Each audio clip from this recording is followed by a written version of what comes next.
We are approaching the church of St. George.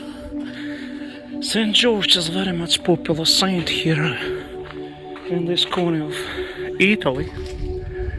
You know, he is very much popular elsewhere in Europe as well. The entire country of Georgia is named after him. He's a patron saint of Georgia as well.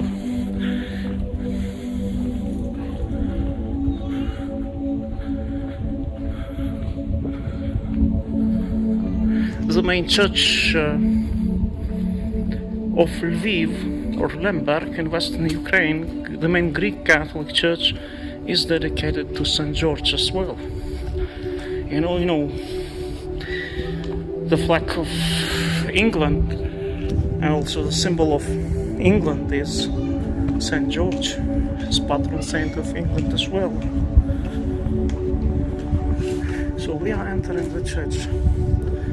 Here is St. George Church. Show you this view, a beautiful view with palm tree, flowers, and the old houses of Modica. Look at this. Amazing, amazing.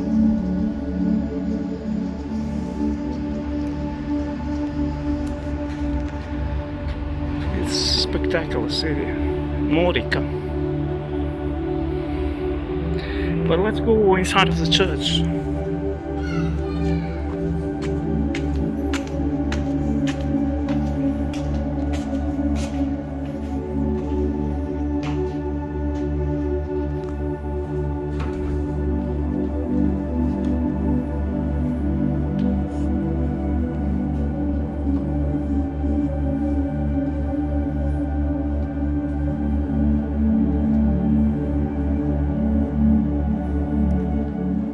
Obviously, there is going to be a wedding here because you see the flowers. Look at the iconostasis. It's beautiful.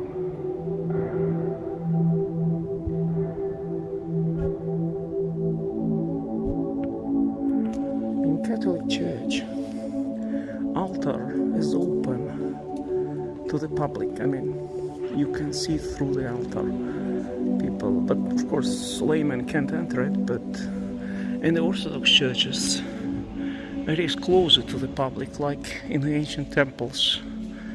You see, in the Valley of Temples, the guy told us that only priests could enter certain rooms of the temples, and they were closed rooms. The same was in Hebrew temple in Jerusalem.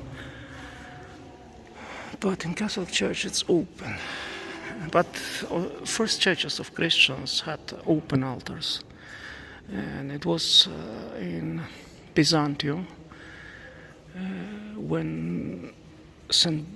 Bishop Basil, if you know, Basil Bishop, he was administering liturgy, and one of the servicemen was looking at the woman from the altar, and obviously he didn't have good thoughts.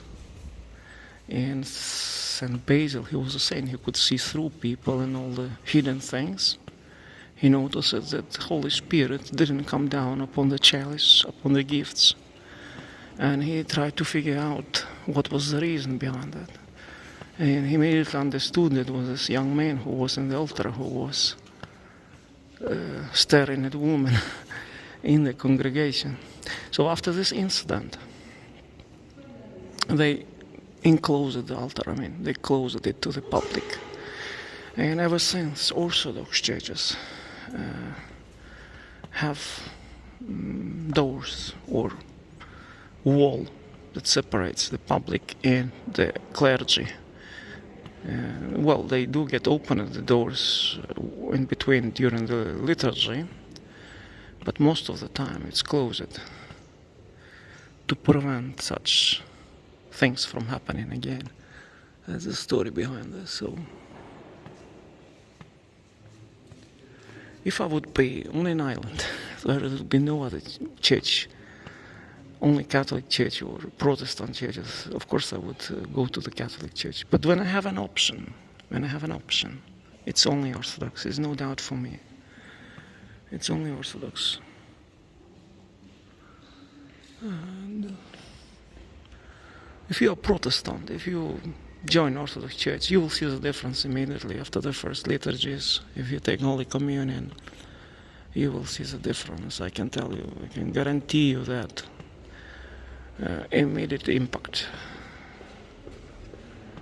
I have been partaking in the Holy Communion for many years, and I know the difference. I know, because I was in Protestant churches before I became Orthodox. I know how it works. I know all the differences.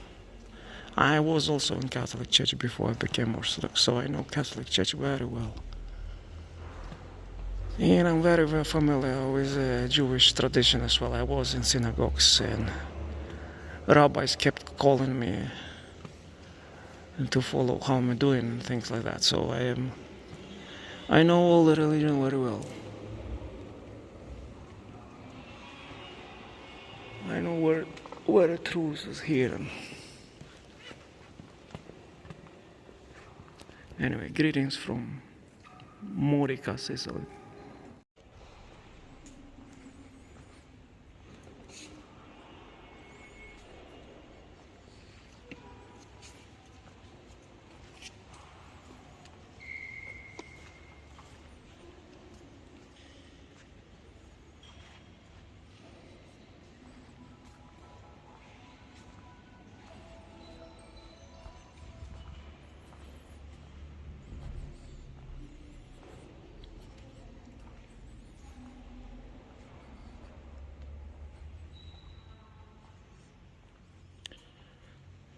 I don't know if you know this man. His name is Padre Pio.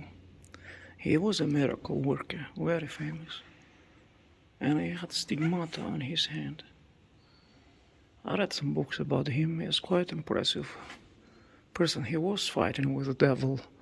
Ain't real, like he saw the devil and he had a real fight with him.